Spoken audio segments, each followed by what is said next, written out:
Yo, I'm gonna try this selfie stick for like the first time. My kids are like, Dad, you gotta do more of these videos with a selfie stick.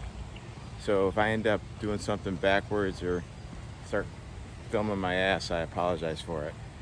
But hey, I had an awesome coaching call yesterday and we unpacked a lot of stuff. I just thought that it would be beneficial to kind of unpack that for you guys because I have a suspicion it'll help you. So the call started with this doc, great guy, he was given a tool on different ways to present treatment financially. Financial menu, a lot of people call it, right? So there's basically different options. There's cash discount and there's care credit and there's a number of different things. So most of us have the ability to offer, let's say, 3 or 4 different options for patients. So that's what we would call a financial menu. So he got this tool and basically gave it to his office manager or his treatment coordinator and said, run with it, right? Spent 5 or 10 minutes with him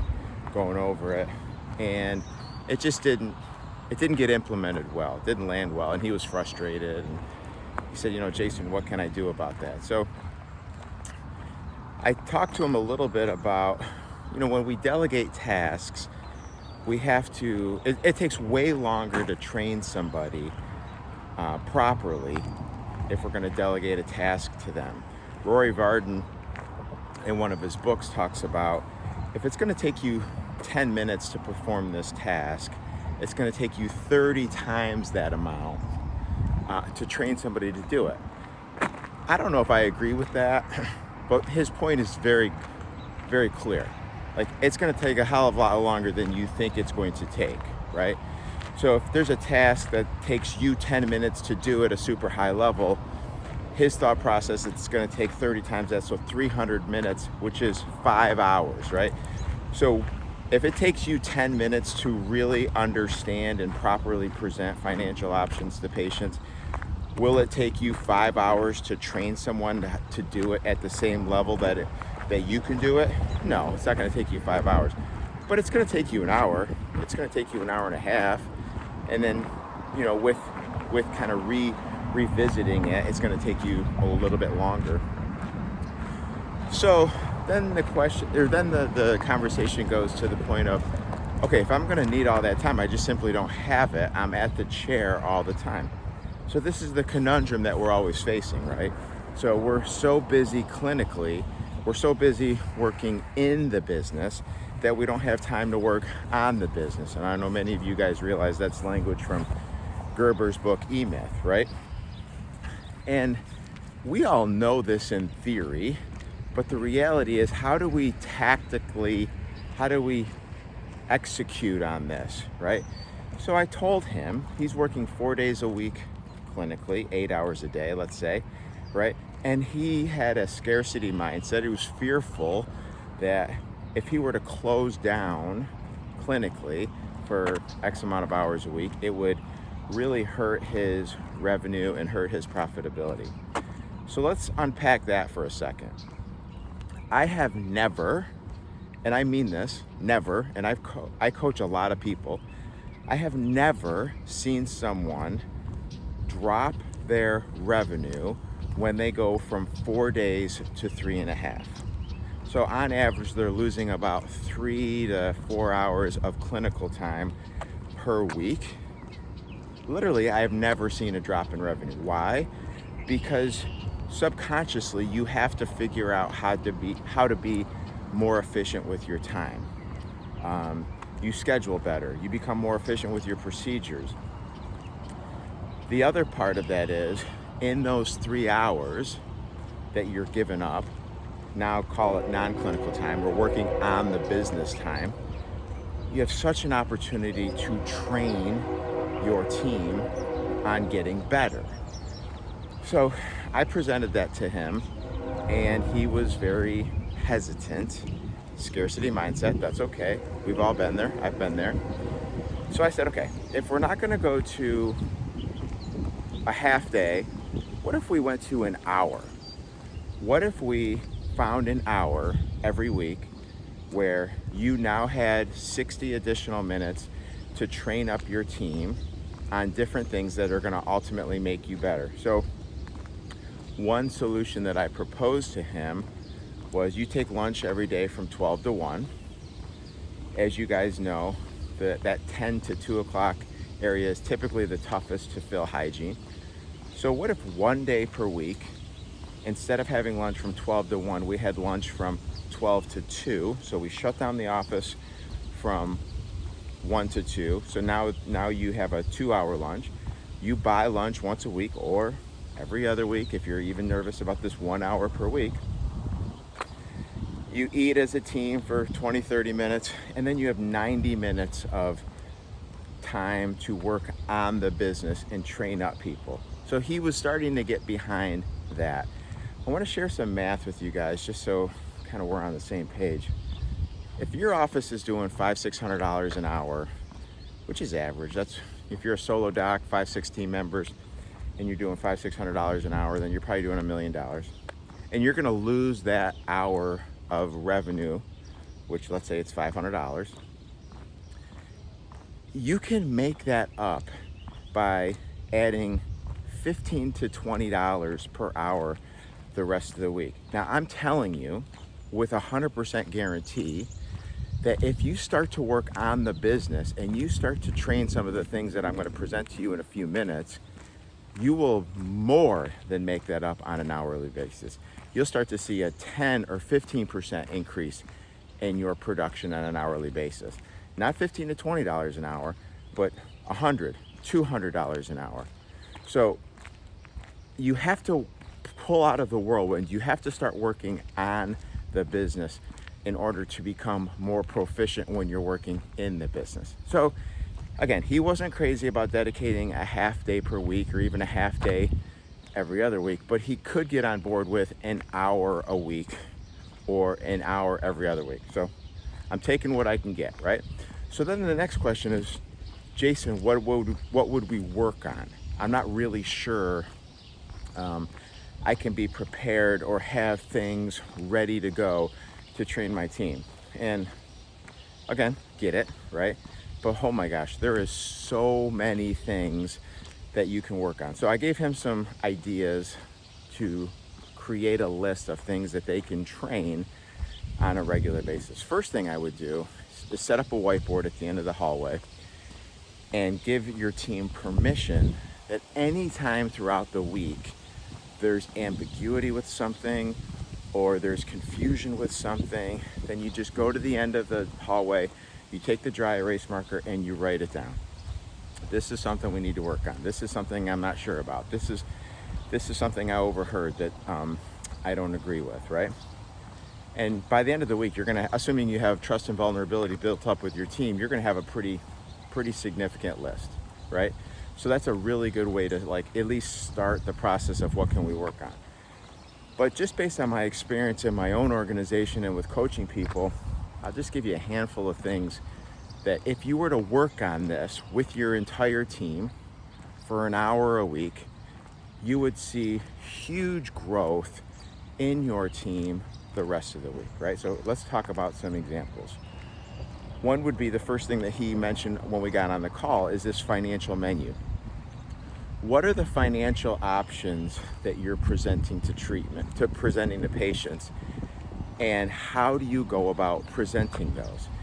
Yes, your office manager, your treatment coordinator needs to own that system and really understand it inside and out, but I can assure you that if your hygienist and your assistant have clarity on what the front desk is offering to patients, they can start to have conversations with the patient as well. So the classic example is doc comes in to the hygiene exam, recommends an implant or a bridge or something like that.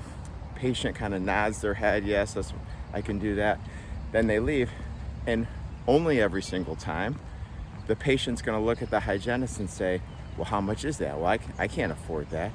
So now if the hygienist doesn't have any clarity on the financial menu that the office is presenting to patients, how are they going to respond?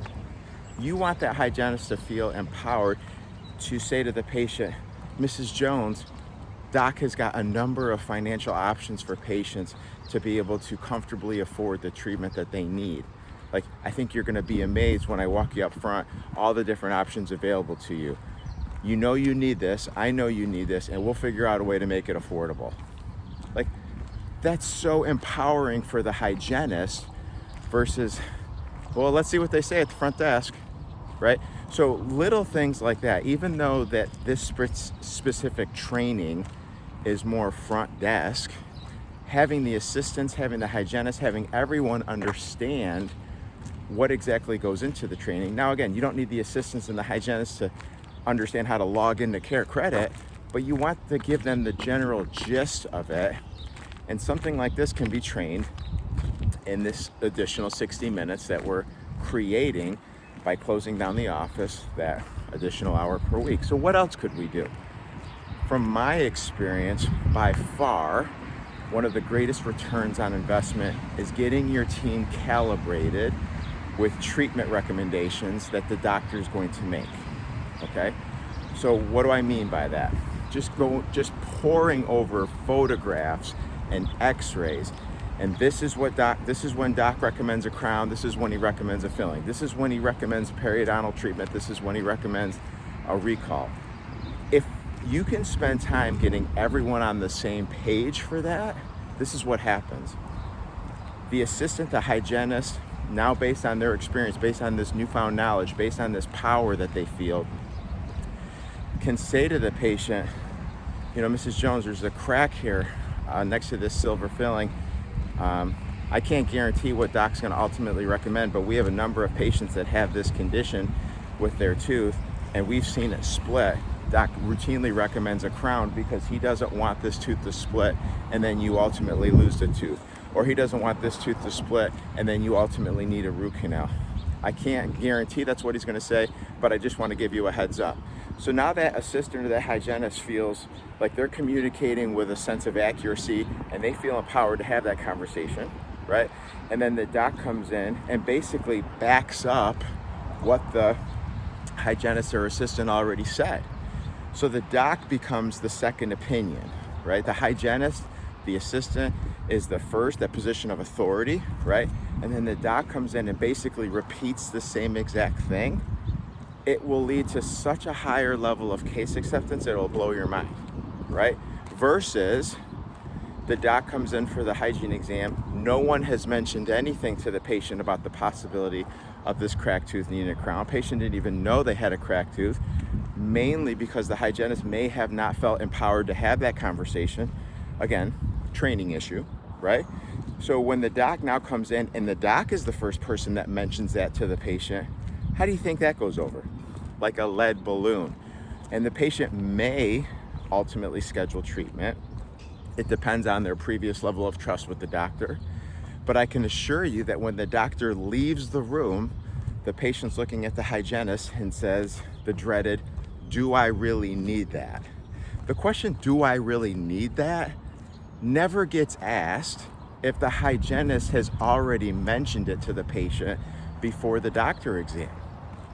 So again, little things like this can be hammered out in an hour of additional training. You can do role playing when it comes to this. So another great example, and I don't want to bore you with the dozens of examples that you could use this additional hour of training for, are handoffs, okay? I'm a huge proponent of handoffs. There's multiple opportunities for handoffs in the office, throughout the office. Two classic ones are the hygiene to doctor handoff at a recall exam, but there's other ones like assistant to doctor handoff at a new patient exam, assistant or hygienist handoff to the front desk at the end of the appointment. All of these things. This is just another opportunity for the patient to overhear the same thing again and again, and patient, it's gonna sink, right? We've talked about how patients, staff member, my kids need to hear things multiple times before it really soaks in. So just another great opportunity for the patient to hear the message over again.